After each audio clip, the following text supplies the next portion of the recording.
Hey, how you doing? This is RJ. So today I'm going to do something a little bit different. Well, actually, who am I kidding? Most of my videos are always something different.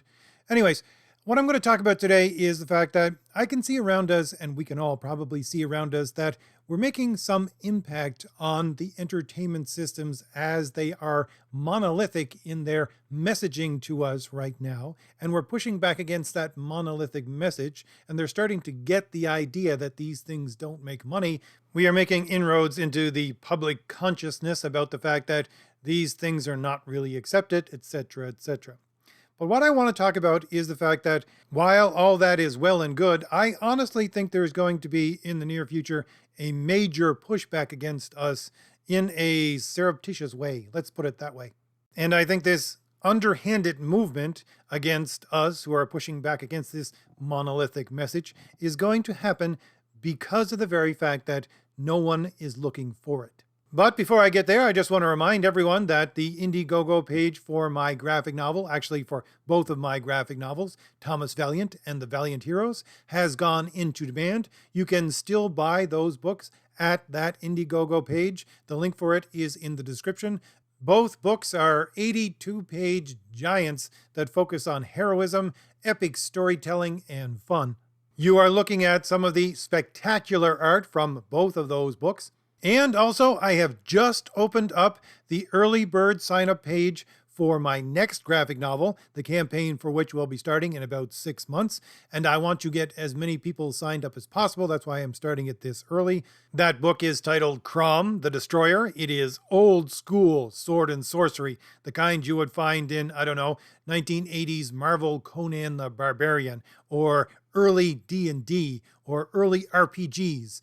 Maybe something like you would find in the first Neverwinter Nights. So if that's your kind of thing, I urge you to click on that link in the description and go on over and sign up for the early bird page so that I can inform you when the project goes live. And also, while you're there, please watch the video that's connected to that page that I put together for Crom the Destroyer. I want to know your ideas and your thoughts on that video. Although I'll have to say I made that video quite some time ago, and it does state at the end that you will only get it exclusively on Indiegogo. I'm not entirely sure about that anymore. I might go to another platform as well because I've been shadow banned by Indiegogo with my last campaign. So take that with a grain of salt because who knows what's happening in the future. I will certainly use Indiegogo to get the sign-up page going, however.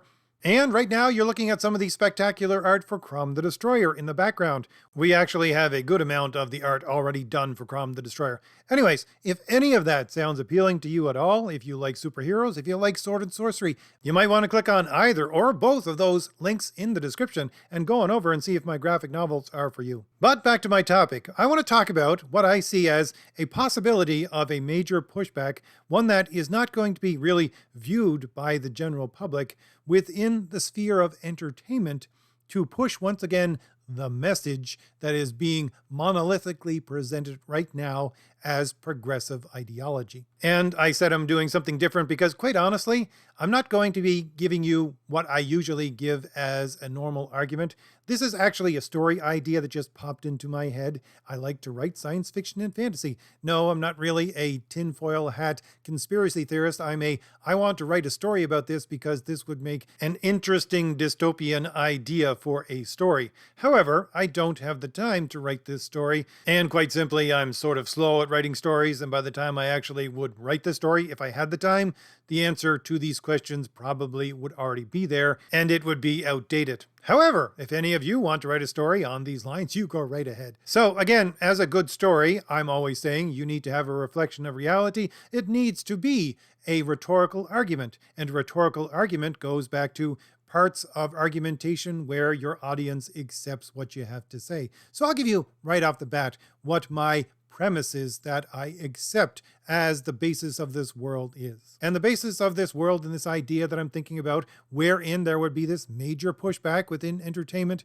is the fact that, well, if you look at the systems of government throughout the world, and it doesn't matter which side of the aisle you're on either, if you look at those systems of government, I would say that they're not in accord with human nature. I would say, first of all, there is a fixed human nature. We all have one, and it doesn't change. But at the same time, there are good parts of human nature and bad parts of human nature.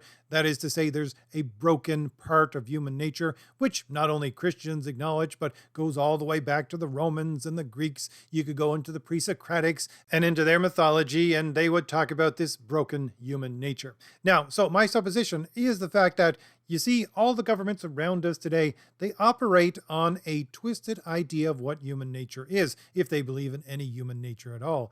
And therefore, they're not properly equipped to handle the job that they're supposed to do. And myself being someone who appeals to natural law theory, what a government is supposed to do is set up constitutive aspects of a society wherein each individual can flourish and accomplish what is the ends of their human nature, to fulfill themselves, to be happy, if you want to put it in simple terms. And again, my point being is that these governments, since they don't, for the last, at the very least, several hundred years, take into account what human nature really is, they're not equipped to do this. However, they have maintained power and continue to wish to maintain power and do so even though they don't really accomplish their job correctly by two different yet interconnected things. And they would be deception and control. And honestly, that's just a big old long way of saying that the governments as they exist don't have your best interests at heart.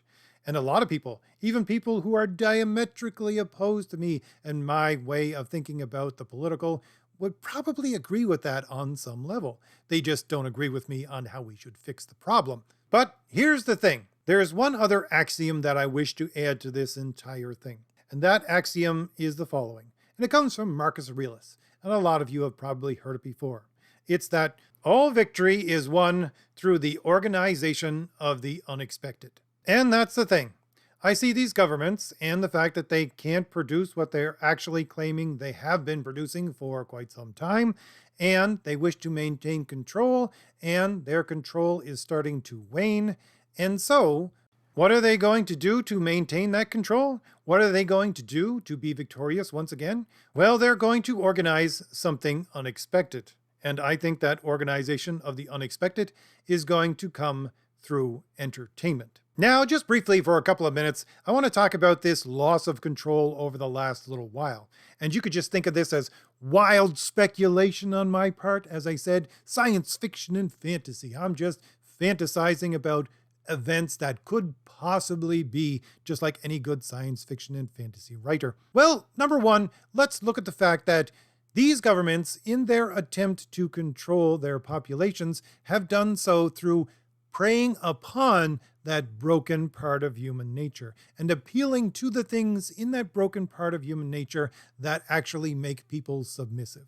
One of those big things would be an appeal to fear. And this is what has happened, really, I think, from my study of history and politics and political theory for the last, at the very least 100, 150 years minimum. This appeal to fear has been what has been going on for a long time. You have one side saying, okay, you see those people over there? They're doing something evil. They are our enemy. Therefore, that makes us the good guys. Therefore, we, your government, are the ones in the right. Therefore, give us your support.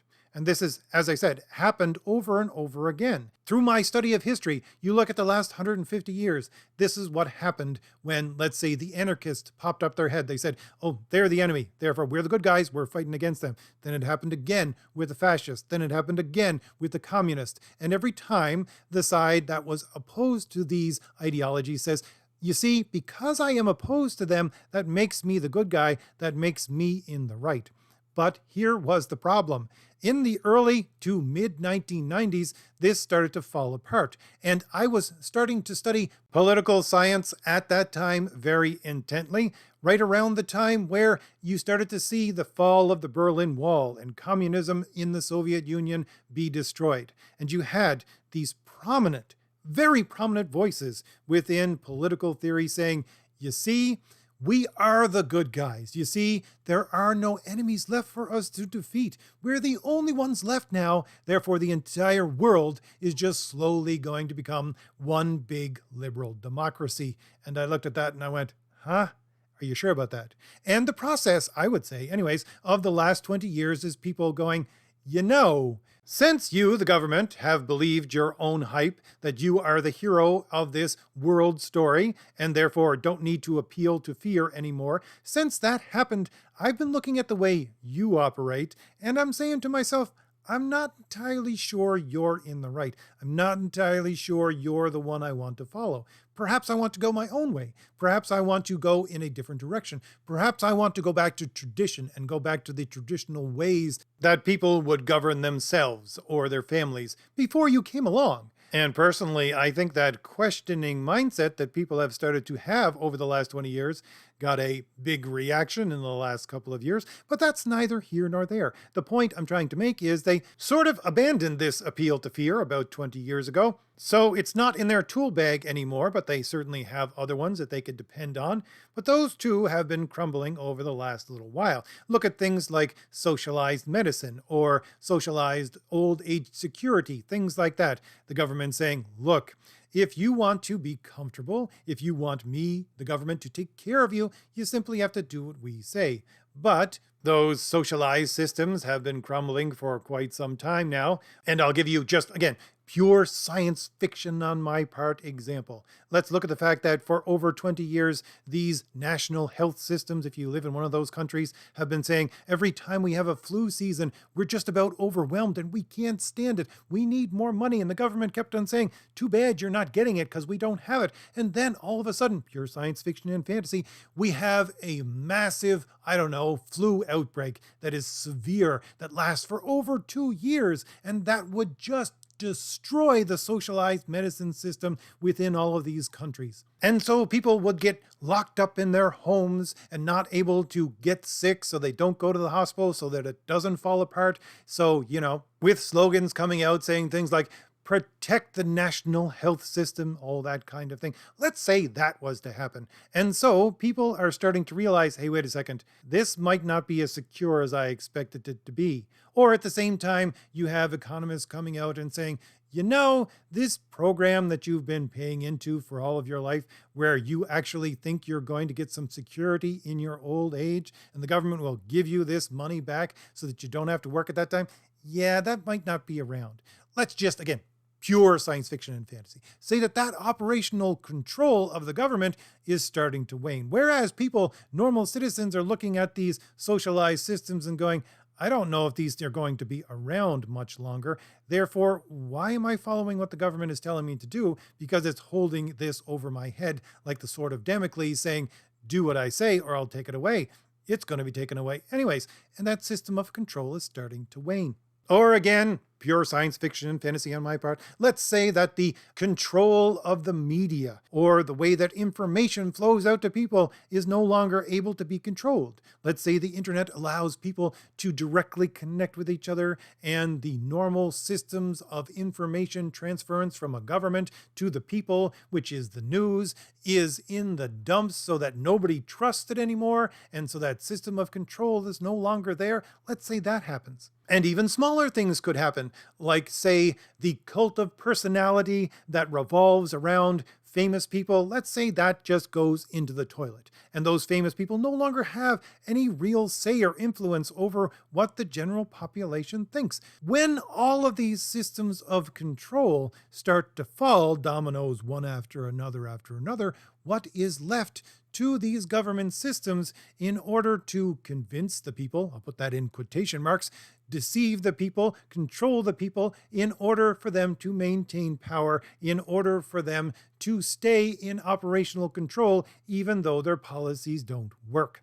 Now, here's where most people would say, again, being science fiction and fantasy fans, coming up with this just totally off the top of their head, would say, well, it's financial control. That's what they're going to go after in order to control the people. In this fictitious society, they're going to do things like, have the European Union pass in all its levels basically a social credit ESG score wherein every major company would need to follow the government hard line on how they did everything, and that would have to trickle down to every one of the providers that is going to be connected to those major companies, right down to even the farmer and the people who produce even the smallest bit of these things. It would all be financial control from the top down, or there'll be a digital dollar where people are going to have their spending controlled directly by the government. There would be a nationalization of electricity so that it would control whether or not you got to actually power your home. All of these things, most of those are connected to the economic. And that's where the ideas are going, the ideas of where this fictitious society would go to in the future. But I don't think that's the case. I don't think that's the most probable. Now, I wouldn't say it is improbable that these things are going to happen. I'm saying that it's improbable that they would have the desired effect of control. Why?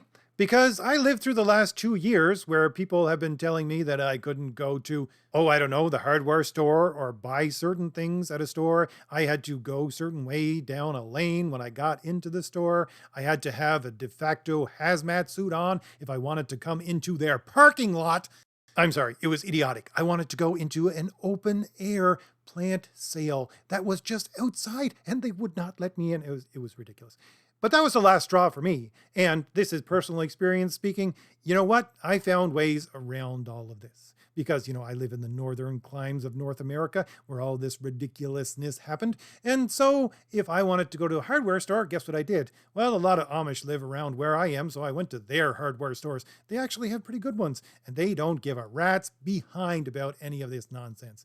And so I found ways, high-tech ways and low-tech ways to get around all of this nonsense. Now, I didn't break any laws. I didn't do anything that I wasn't told not to do. I just found ways around these kinds of ridiculous made-up rules. And that's the point.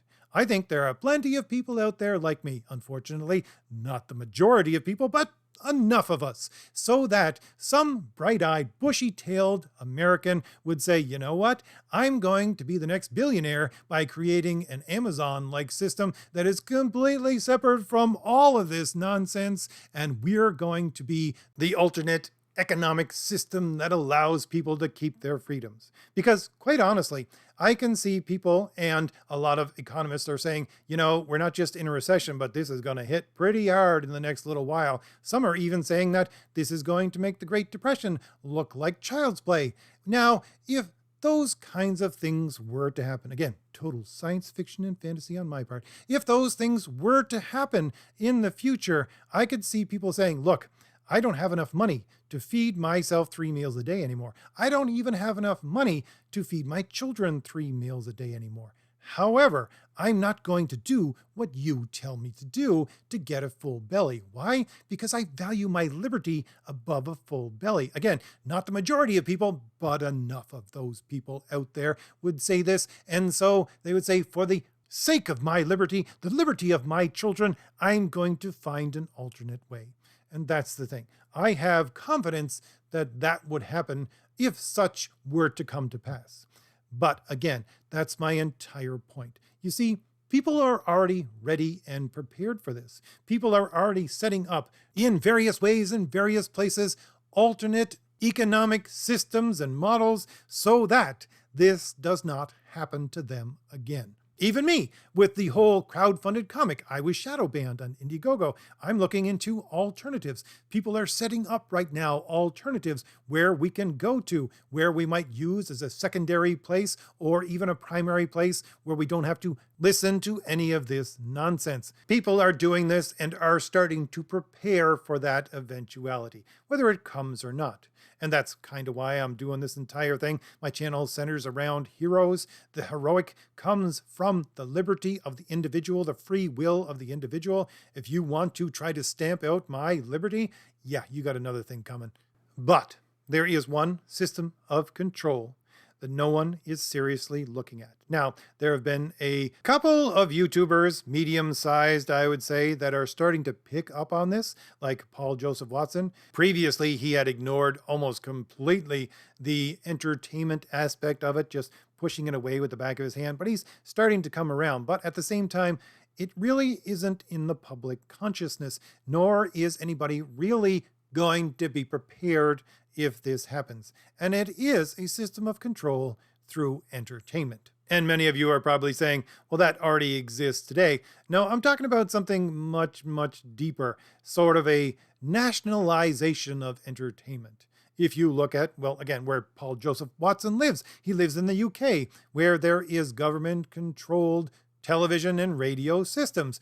What are they doing with those government controlled television and radio systems? They're saying, well, you look, nobody's listening to the news anymore. Therefore, within our regular programming, within our dramas and all the other programs that we make, we're going to start inserting this quote unquote progressive message so that they get this message one way or another. And here's the thing. Here's why it's so insidious. Here's why it's so underhanded.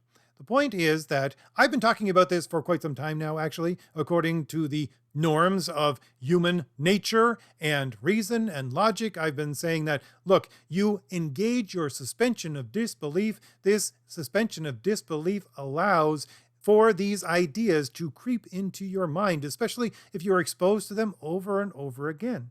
And for me, the logical way of explaining these things through, again, human nature, logic, and reason, that's enough for me. But for a lot of people, that's not enough. My arguments don't make any impact. Unfortunately, what they need is scientific evidence that this is true. And believe it or not, there is scientific evidence that this is true. There was a study made in Japan, and I think it was 2013. I'll link something in the description so you can go over and take a look at it, where they studied the brain waves of children, especially, wherein they would see that the brain patterns of these children would change from beta waves to alpha waves when they started watching television. What does this mean? Well, this means that the beta waves, which are responsible for things like critical thinking and analysis, so that you organize and analyze and judge what comes into you through a medium, that's shut down. And the alpha waves take over, wherein you're in a dreamlike state, a daydream-like state, wherein the logical, rational part of your mind, the critical part, is actually closed down, and you are moved more by emotion, and you take into you freely these ideas in an uncritical way. That's what happens, they found in this study, when you watch television. And I would say even more, that happens when you engage in entertainment. Again, going back to the way I've been looking at it for the last 4 years at least, according to human nature, I would say that according to human nature, the way that we are built as human beings, you need some time for rest. And that rest is not only physical rest, but that is mental rest as well. And entertainment is mental rest. It is when the rigorous part of your brain is allowed to shut down so that you are just allowed to be. And in those fallow times, if you enter entertainment into the picture, which is amusing for us and allows that time of being, just being, to be even more pleasurable, then it allows those ideas that come from the entertainment to enter in an uncritical way. This is the suspension of disbelief that happens when you read a story or watch a story. You're opening yourself up to the possibility that the world that you're looking at on the page or on the screen could actually be true. And I want to add in a few other things that I've been saying over the last couple of years as well. I've been talking about, well, what Richard Meyer over at Comics Matter usually calls statistically improbable alphabet people within the stories. He constantly goes on about the fact that in these stories, it's such a statistical improbability of the number of these alphabet people that this world would no longer exist in 50 years because the majority of people simply wouldn't be having children. Now, look at that for a second. It seems like a simple thing. But a more probable way to think about it, a more plain way, I guess I would say, of looking at what he is saying is that what is happening is an overpopulation of the people with certain kinds of lifestyles in these stories. Why? Well, let's go back to an interview that I talked about a long time ago. It was the first interview that I looked at for Sana Amanat. She was the person then in operational control of Marvel Comics. And she was saying what? She was saying that what these characters needed to do in these stories, again, she was in control of these stories and these characters, being the vice president of character and story development, literally that's what her title was. She talked about how these characters, and I'll put that in quotation marks, needed to be pushing positive ideas. Those were her exact remarks. Pushing positive ideas. And in her mind, positive means quote unquote progressive ideas. So she's saying that these characters what they need to do is be really a representation, an embodiment, as it were, of these ideas so that these ideas could be pushed into the minds of the reader. And after that point, I started to talk over and over again, because that was about 4 years ago, about how these characters are not characters at all. They're ideas in a mask. And again, I'm not talking about a superhero mask. I'm talking about the fact that they are portrayed as characters is the mask.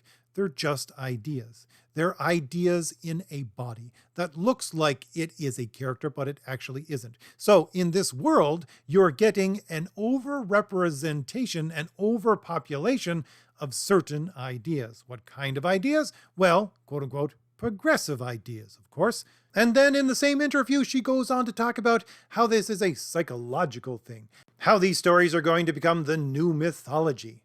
Again, she's talking about the fact that if you overpopulate the world with these ideas and people engage their suspension of disbelief, again, I'm talking both rationally, according to human nature, and according to those studies that came out as long ago as 2013, people shut off their rational mind when they engage with entertainment. They accept things on an emotional level and they absorb it, and it goes straight into their memory in a way that is uncritical. If you engage them with idea after idea after idea that is the same again over and over again by overpopulating these worlds with these characters, see ideas, then they're going to be taking in more and more the possibility that these ideas are absolutely true. And that's the point. That's the point of why we have this monolithic message being pushed through every type of media where you have an overpopulation of these characters that are all the same idea, because they want to institute that kind of control wherein you accept these ideas in an uncritical, unthinking way. And this, to me, again, constructing a total science fiction and fantasy world, this, to me, is the most probable way that a government or system of government or systems of government, you would even put a plural there because they're all basically the same. They're not engaging true human nature in one way or another, and so they want to maintain control. Again, pure fiction and fantasy. If these governments, systems of governments, wanted to get their victory, they want to organize what is unexpected. This is the thing that is unexpected. This is what no one is seriously looking at as the next stage of what they should do.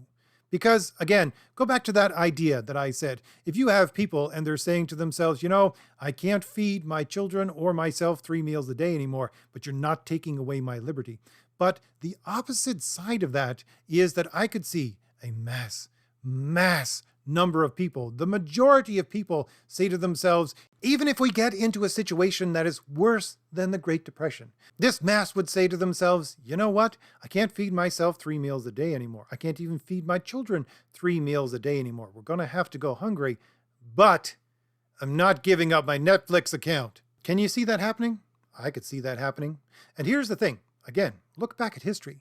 If you want to write a good story in this total fiction and fantasy world, if you want to write a good future, look at the past. There's a reason why we have in the English language the expression bread and circus. Because in Rome, what did they do? They kept the citizens' bellies full with bread, and they kept them entertained with the gladiatorial games, which was the circus, to make sure that they didn't revolt. That was the reason for that.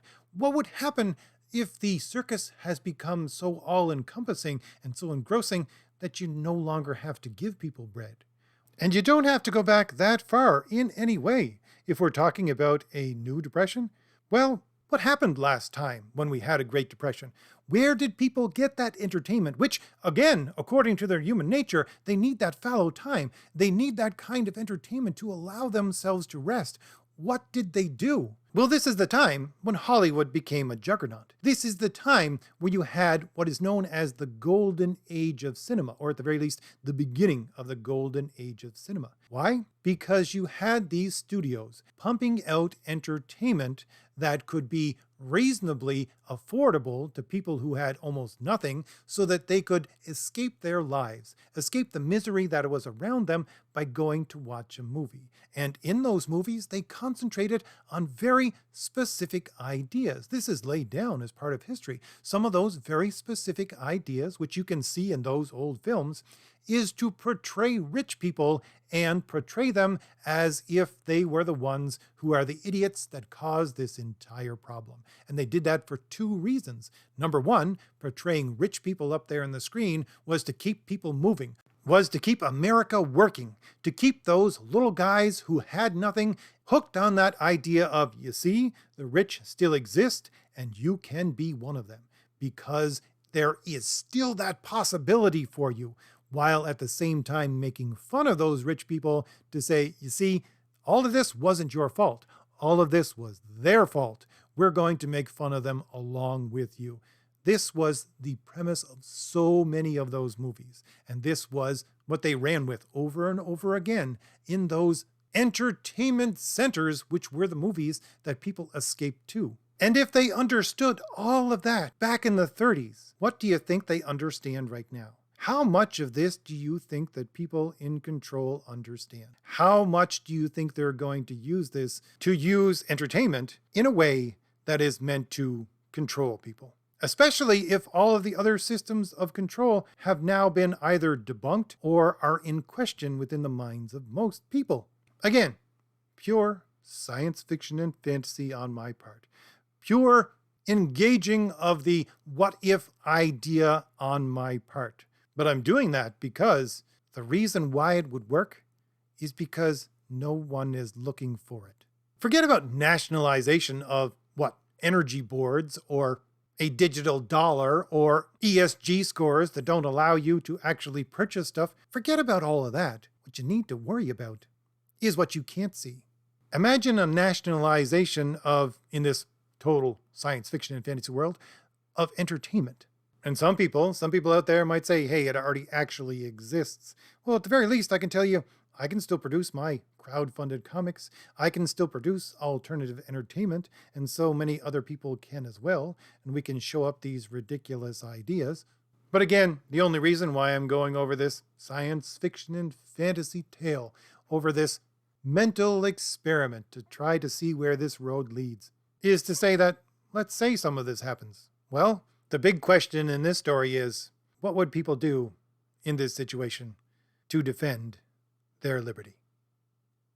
So, if I've given you anything new to think about, hit like, hit the shield in the lower right-hand corner of your screen to subscribe, and leave me a comment. Tell me what you think about all this. Tell me what you think about this story. And don't forget, my two graphic novels, The Valiant Heroes and Thomas Valiant, are both available in demand on the Indiegogo page that is linked in the description, and also linked in the description is the early bird sign-up page for Crom the Destroyer, my sword and sorcery fantasy graphic novel that will have a campaign in about 6 months. And you might want to sign up early just so you can get that free pinup poster if you order from that campaign. Anyways, I'll leave it there. I'll see you later. Bye.